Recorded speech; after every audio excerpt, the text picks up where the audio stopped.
Welcome back to the Marvel Movie Minute, a daily podcast in which we explore the films of the Marvel Cinematic Universe 1 minute at a time. In this, our 5th season, we are looking at Joe Johnston's 2011 film Captain America, The First Avenger. I'm Andy Nelson from the Next Reel Film Podcast. And I'm Pete Wright, and I'm glad to know that I can use an exclamation point for the I now. You sure can. Today we're talking about minute 122, which begins with the third floor and ends with the Star Spangled Singers. Back on the show, it's Eric Deutsch. Hello, Eric. Eric. Hello. Thrilled to have you back to talk more credits with us today.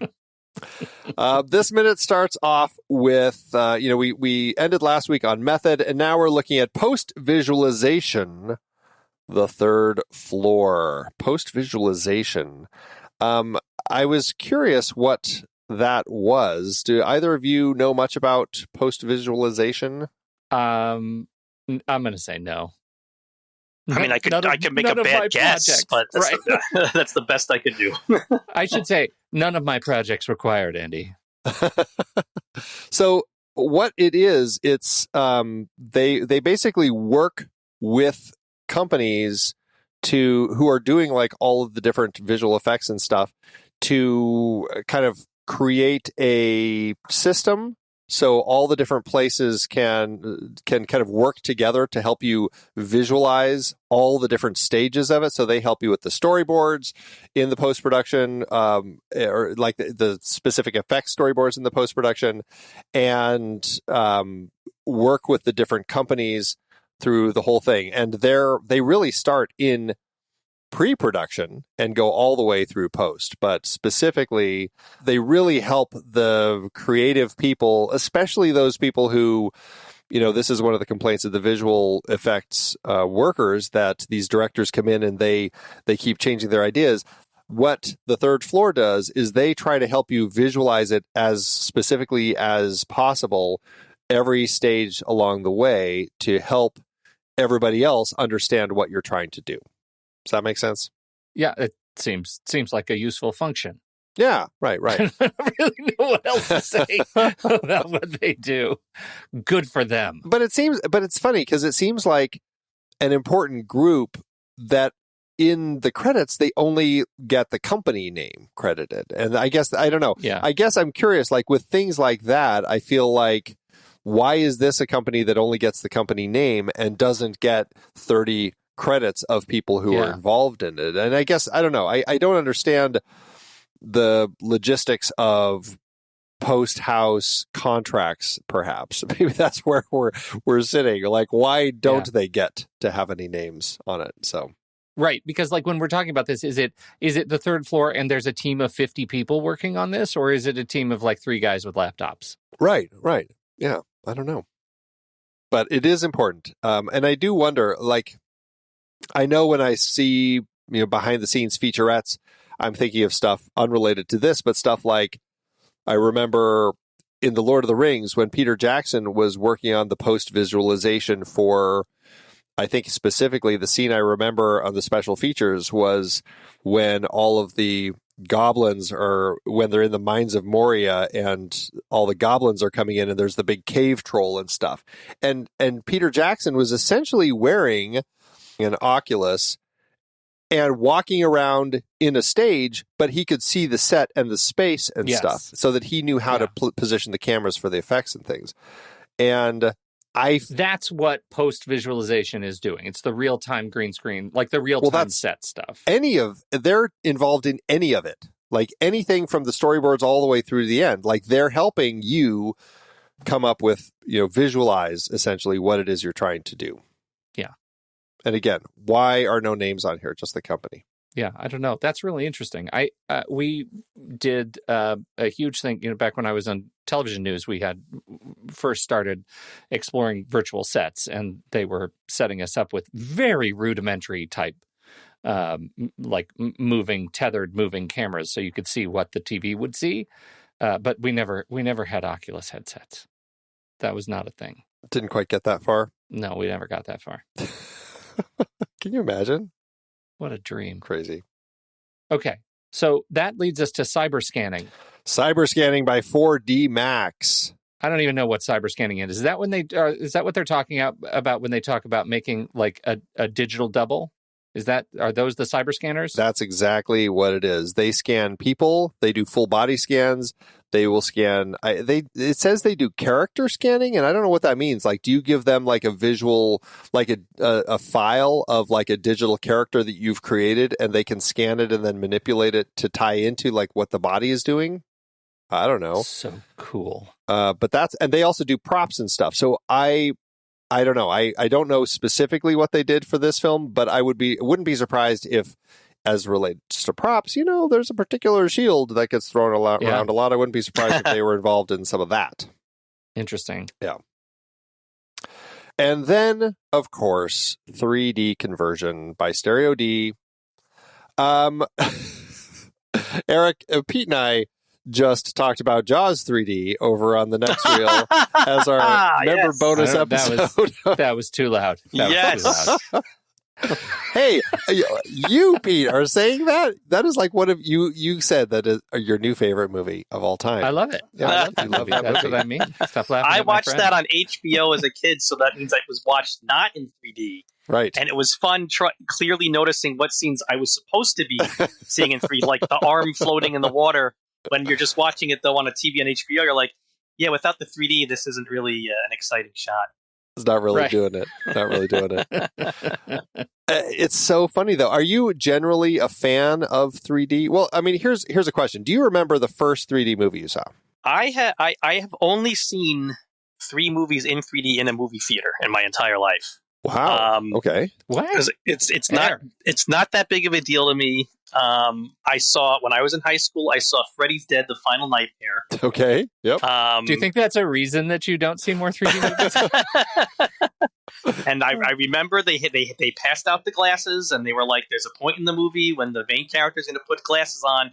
You put them on at the same time, and you'll see the final descent into Freddy's dimension in 3D." And so she put the glasses on, and the whole theater was like, "Oh, here we go, here we go." We put on the glasses, and we saw the big final battle in 3D. The only other 2 movies I've ever seen in 3D was, of course, the first Avatar, and then Thor. Oh. Is the only other movie I ever saw in 3D. My friends and I were to see it, and we were like, you know what, let's see one of these Marvel movies in 3D. And we didn't really feel that it added much to the experience, to be honest with you. And so ever since Thor was kind of disappointing, I sort of felt like, I don't know that it's worth the extra money to me, and it's not really enhancing it, and then to have to sit there with the glasses on the whole time, it doesn't really do much for me. And my kids have never asked to see any of the movies in 3D either.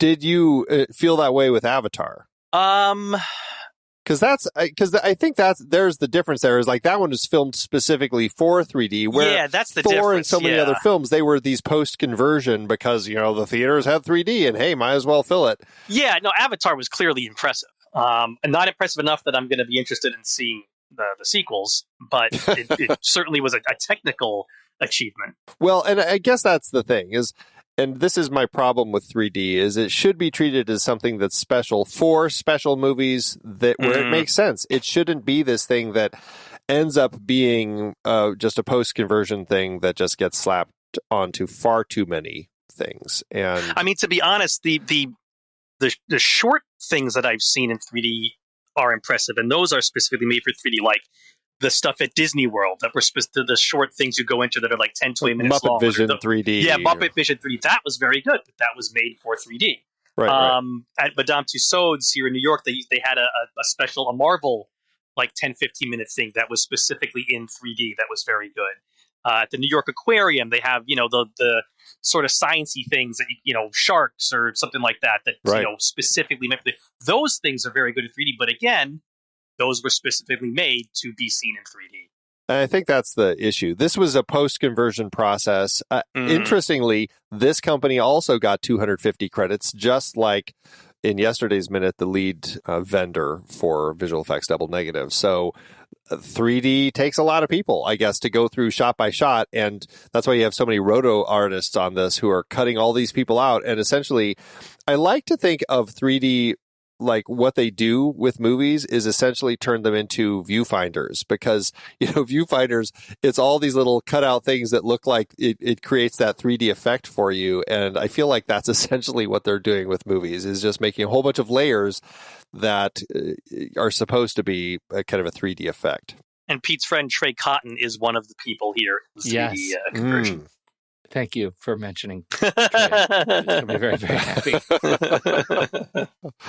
Back to Trey. Stereo D, which is now SDFX Studios, now they've rebranded, and they have they don't actually have a website yet. It's just a picture of Doctor Strange in the multiverse of madness floating in space. But I think, isn't Stereo D like one of the only shops around? Don't they kind of have all the business for doing these conversions? Like, who else competes with SDFX? Like for post-conversion, they may be. Obviously, they're not involved when it's a company, when they're shooting it in 3D, like, James Cameron. But I don't know. I honestly am not that versed in it. I know the next company, the Base Studio, they actually were helping Stereo D. So it could be one of those things where Stereo D might be the big vendor, and then they bring in some of these little vendors to help out. Yeah. I don't know. That's interesting. It's interesting. I don't know. I feel like this was a period when this movie came out in kind of like the mid-aughts to the mid-teens, where it seemed like every other movie was getting converted to 3D. Like everything was getting converted to 3D. And nowadays, like, I know there are some big films that get released in 3D, but I don't feel like there are that many. Like, I mean, obviously Avatar: Way of Water is 3D right now, and then Doctor Strange and the Multiverse of Madness. What else has been 3D lately? Tar. I think Tar was 3D, right? God. That movie's struggling enough to make money. Please don't throw 3D at it. I'm with Eric. Like, right now, there was a time where I would choose the 3D version of the movie to go see for a while. Yeah. And I just don't do that anymore. Same thing. I was always picking 3D. Like, during this window of time, pretty much everything, if I had a chance to see in 3D, I would. And it wasn't because I thought they were always better, but I was curious to see what they were doing with it. And I remember, like, probably the worst experience I had with 3D was, it was either Clash of the Titans or Wrath of the Titans, one of those two. It was just, I mean, it was atrocious work that they did on the 3D process with that film. And so, I don't know, but I have hit this point where I'm just like, it really needs to be something that is special. And unfortunately, most of these just take away anything that makes it special. And it makes people not want to see stuff in 3D. So, yeah. What are you going to do? All right. Well, we get into sound design, re-recording mixers. We always like those. Foley artists, ADR for the dialogue and stuff. The sound of the film. How does the soundscape work for both of you? Is there anything sound-wise that really stands out that says they did a great job with the sound in this film? I think the sound is great. I mean, are you about to tell me that you're going to complain about the sound? No. I really like the sound in this film. Is that where we're going to fight about this right now? I to reference a future Captain America movie, I feel like this movie is going to cause a civil war between you two. No, I mean, well, Eric, I mean, are there any particular things in this film that stand out as like a sound that you feel has become like iconic as it relates to like Captain America or anything? Nothing comes to mind. I mean, Thor's hammer in the last film was like so iconic. I'm trying to think. I mean, I guess that, when he throws the shield and stuff, does it feel like there are any particular? Is there like a Schwing? Yeah, I'm trying to remember if I go, oh, there's the iconic shield Schwing. I don't think I've ever said that before. Oh, Andy, if I had a dime. I will say the sound that really stands out for me as I'm thinking through this movie, it relates to the Tesseract. And when at the beginning, like we talked about, when Red Skull opens the box and you get that sound that just like emanates around the room, and we're like, is that diegetic sound that we're hearing? Is that like the Tesseract actually making the sound, or is this just something we're hearing? But it is always there every time the Tesseract is there. I just like that. It's something that feels spacey and interesting. And so that's a specific sound that I can point out as something that I really like that they did in this film. And it does come back multiple times, especially when he's eaten up, when Red Skull is eaten up. It's like the blue goo beam sound. Yeah, exactly. Right. Yeah. I like it. I'm in favor. All right.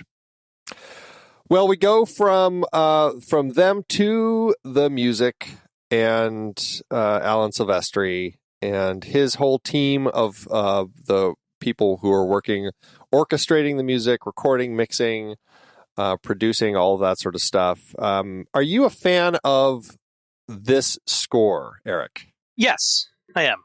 I know I can't. I know we're not at the song yet, but yes, the score as a whole, yes. I mean, as it relates, where do you stand on Marvel in general with music? Like, do you like their music? Do you feel like a lot of people complain about like the lack of memorable themes when it comes to the Marvel films? Are you in that camp? I think it's a fair criticism. I obviously love the Avengers main theme. I really like the music in the first Doctor Strange.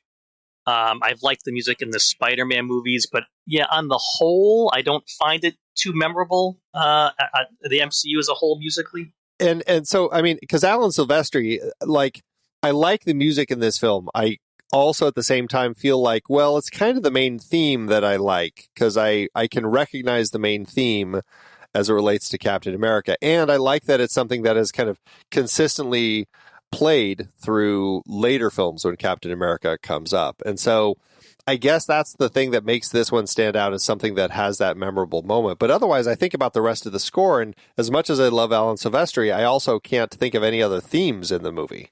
Yeah, well, now all I can sing is the Star Spangled Man in my head. But I'm sure once I get started, I could get through it. The rest of the score.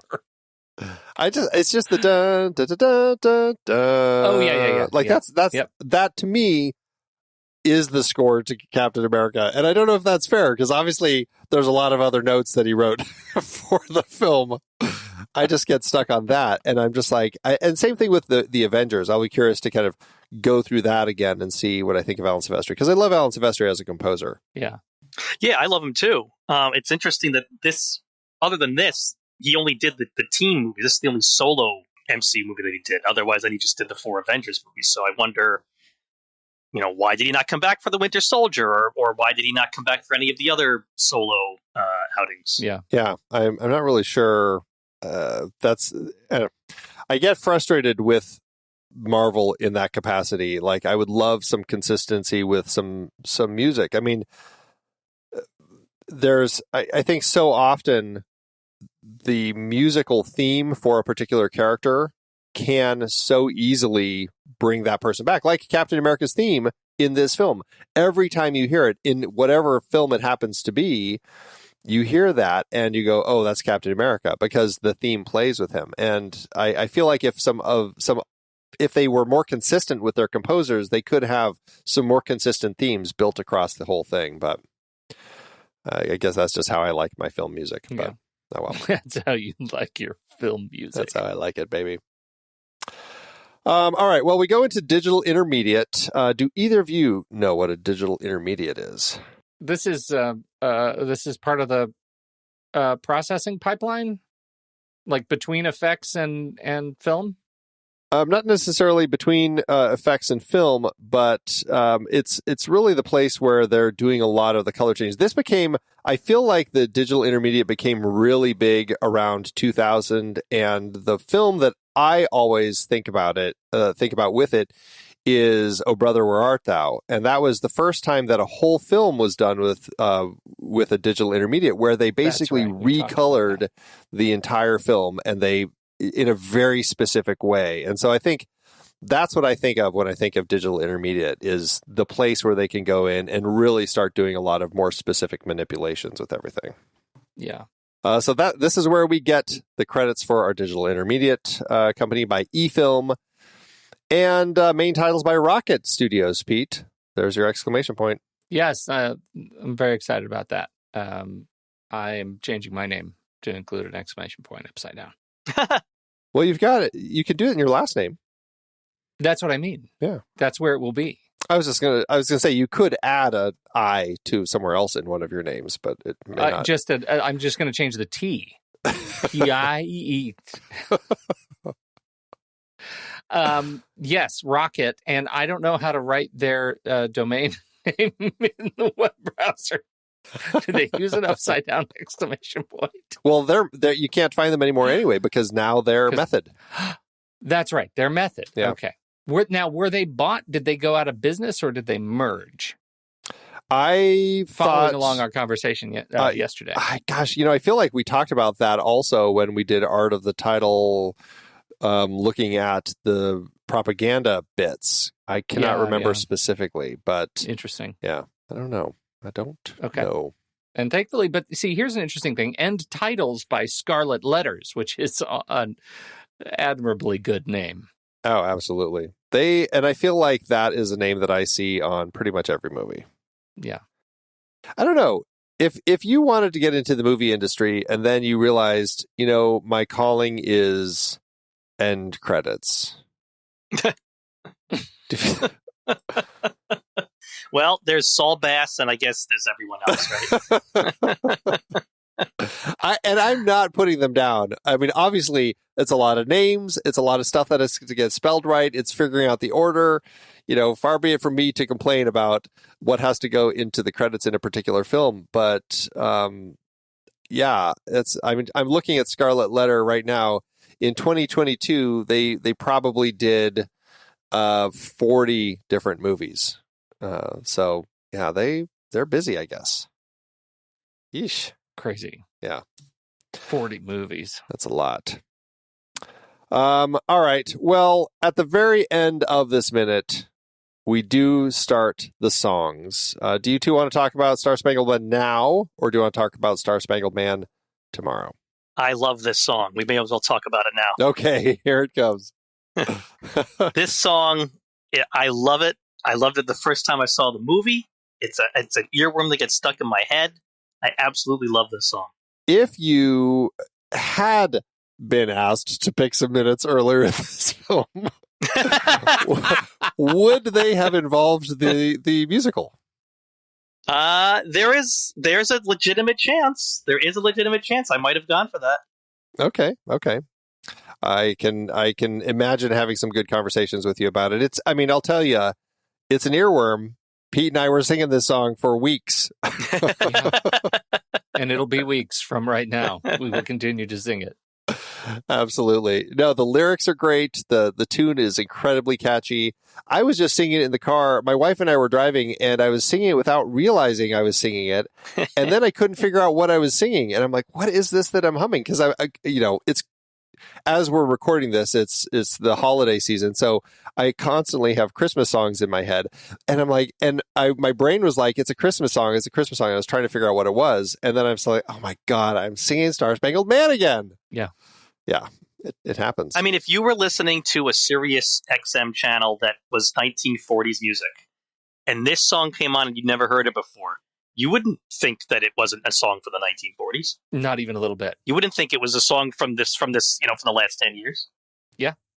And I think that's incredibly an accurate portrayal of Alan Menken and the way that he writes the music, because the music feels very much like you're getting out of, that whole Yankee Doodle era, right? Mm-hmm. It totally has that same vibe. I think maybe if you look at the lyrics, Zippel, his lyrics might be a little ahead of their time as far as this era. But on the whole, it really feels like a piece from the period. It's pretty impressive. Yeah, you could really imagine that listening to it in the period, you just might not. You might think, oh, I'm not getting some of the jokes, right? That they're out of time. But I don't think even the lyrics are so grotesque that you would just not understand the song. I think it is. I think it's just, well, it's perfect. It's perfect, especially for that particular montage. Yeah. Has it come back? We have not heard this song in any of the other films, right? I don't think so, but am I forgetting something? No, I think this was it. Okay. I was trying to remember, did it come back in any of the other Cat movies? Well, that's what I was wondering, because he goes back to the museum a number of times, and I'm like, was it playing at some point in there? But I don't... Like when he walks around and... Yeah. Yeah, in Winter Soldier. when he's listlessly I'm not staring off into sure. the distance? I'm not sure. Yeah. I can't. My head is telling me that the music, because he's so pensive in those scenes, that it's always like Alan's, just the score, just playing like pensive music as he's remembering all of his lost friends, et cetera, et cetera. Yeah, it's not going to be. It would be March. as he's looking at all the images of all of his dead friends, listening to Star Spangled Man. Yeah, probably right. Okay. All right, we solved that one. Yeah. I have a few nicknames to test you two on. I want to see how you do this time. No Super Mario, but we do have depth artist Eric Montano. Any idea what Eric Montano's nickname would be? Mono. Monster. It is Emo. Oh. Aha. Emo. Eric I hope he's listening Montano. to this and changes it to Mono. Eric Montano. Next up, we have Farzad Namju. Oh. Farzad Namju. But his friends just call him Frisbee. I saw this as I was rewatching the minutes, so I definitely disqualify myself. Oh, no. Well, Okay. why don't you say All it then? Fuzzy. It's Fuzz, yeah. Okay, that's good. Or I Fuzz. love it. Yeah, Fuzz, Fuzz. yep. Yeah, Fuzz. All right, next Get up we that. have roto artist Edgar Garrido. This is actually not, I don't know. Sometimes I see these, I'm like, is that a nickname or is that just, somebody calling you your name for short? Eddie. Eddie. Yeah, that's not All a right. nickname. I know. That's I'm like, not a come on. nickname. You're going to put that in the credits? That would be like, Andrew Andy Nelson. Exactly. Like, I would Yeah. never in my life do that. Like, that is nonsense. All right. Last one we have is comp artist Giancarlo Garcia. This one is I don't know where this one comes from. I'll tell you that. Giancarlo Garcia. Oh, no, I remember him. They call him Pancake. Goose. I like both of yours better. His nickname is Sye. Sye. S-Y-E. How's that? S-Y-E. That's what I like. S-Y-E. Like, where does that come from his name? Like, I don't get it. Yeah, I don't know. Who knows? Yeah. The last, we have a roto artist to call out, Ron Howard. That's right. I imagine he wasn't doing a side hustle. It's not the same one, we should say. No, I just like to. Who have we had so far? We had Ron Howard. We had Matthew Broderick last That's week. right. Good memory. There was another one. I can't remember, but yeah, it's always funny to see these. So yeah. all right. You just like it because you have an Andy Nelson. I do. You're right. A few other random, so juniors and thirds. We have 1, 2, 3, 4 juniors. We have 1, 2, 3, 4, 5 thirds. And this is interesting. We have a junior who actually goes by a second. Now, Pete. Oh, dear. You and I. Yeah. This is this whole thing. We've been around. Eric, just so you know, so last week we had Tommy Metz the third on to talk about minutes. So we learned all about... We had to deliver him some bad news. Rules about being a third. Yeah, so there was definitely some interesting stuff there. Like you can only be a third if all 3 generations of you are alive. Did you know that, Eric? Oh, I did not know that, actually. Yeah. If the first dies, then the junior becomes the first and the third becomes the junior. Yeah. So we had to tell Tom live on the air that he's not a third. That's right. He's a second. Oh, you shattered his whole world live on the air. Oh. That's what we did. And he was really stubborn about it. He says, I don't care. I'm still third. Yeah, he said, I'm going after Miss Manners. That's what he said right there. So, but now, Pete, this was something else that's come up because we're currently on the next reel. We're doing the Thin Man series. And the director Which is bonkers in so many different ways. I know. This name. So the director, Major W.S. Van Dyke, is credited as the second. And we were like, the second? Like, I thought, like, everyone was a junior unless you were like royalty or something. What was the thing with the seconds? Do you remember? Like, how does a junior get credited or get a second instead? It has to do with because what was it? A junior is a father-son relationship. A second is just another living relative in the line. So the first could be the grandfather, and the second could be the grandson, skipping the father completely. If the second is also a junior, it's because the first shares his name and is his direct parent. Wow. Okay. So, Eric, there you go. Are you a second, Eric? Did we just shatter your world? No, I'm not any of them. That's completely different from what I thought a second was, so I'm glad to be taught this. Well, what did you think a second was? Because I thought that a junior was if you have the same exact name as your father, and I thought a second was if you have the same first name as your father but a different middle name. And I don't really know why I thought that. I don't know where I heard that from, or if I made it up myself when I was a kid, but for some reason that's what I always thought. Interesting. I think we've really changed some lives today.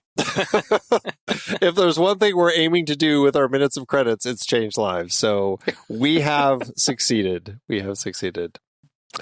All right. Well, I don't have anything else for today, unless either of you two have something hot to talk about. Let's wrap it up. All right. Eric, tell everybody again about the podcast that you did. Yes, so I was the co-host for both Escape from New York Minute and Flash Gordon Minute, and those are both available on any of the podcatchers that you might use. And then I've got Facebook groups still active for both of them. Brains Library is the Facebook group for Escape from New York Minute, and the Flash Gordon Minute is the Flash Gordon Minute Listeners Vortex. Fantastic. We'll have links for those in the show notes. Just a note, with the show notes, you might have to look on our website. We definitely have them showing up on our website. In the podcatchers, they're not always showing up depending on what you're using. So just be forewarned. If you are looking for show notes, they are on the website, so you can check that out there. All right. Well, I think that's it for today. So we'll be back tomorrow with Minute 123. Pete, thanks as always. I will return as Pete Wright. With an exclamation point? No, I just mean like this is the sort of penultimate minute. Okay. So Ken will be back in the Avengers. Andy, God, okay. Do you watch these minutes beforehand? Until next time, true believers.